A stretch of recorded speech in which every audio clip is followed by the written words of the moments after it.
সবসময় বলি না যে পলিসি নেওয়ার সময় ভালো অ্যাডভাইজারের কাছে নেওয়া উচিত, অ্যাডভাইজারের যেন নলেজ থাকে, না হলে কিন্তু ওর অজান্তেই আপনার ক্ষতি করে দেবে। ও কিন্তু ইচ্ছে করে করছে না, ও যে জানে না সেই ব্যাপারটা আপনাকে ক্ষতির মুখে ফেলে দেবে আর কি।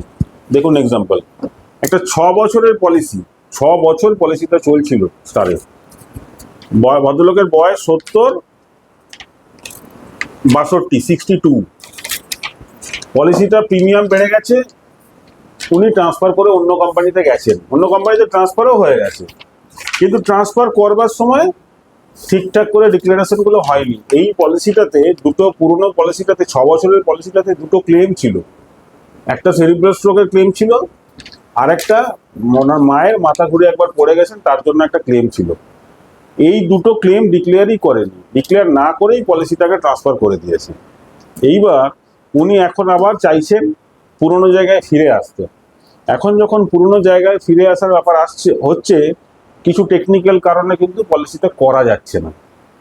এবার আজকের ডেটে দাঁড়িয়ে এই ভদ্রলোকের মা বাবা দুজনেই কাভারেজের মধ্যে নেই, কোনো হেলথ ইন্স্যুরেন্স ওনাদের থাকলো না। বয়স কত? 70 বছর, 62 বছর, মানে এটা আমি আপনাকে লাস্ট 2 বছর আগের প্রিমিয়াম বলছি, বয়স বলছি।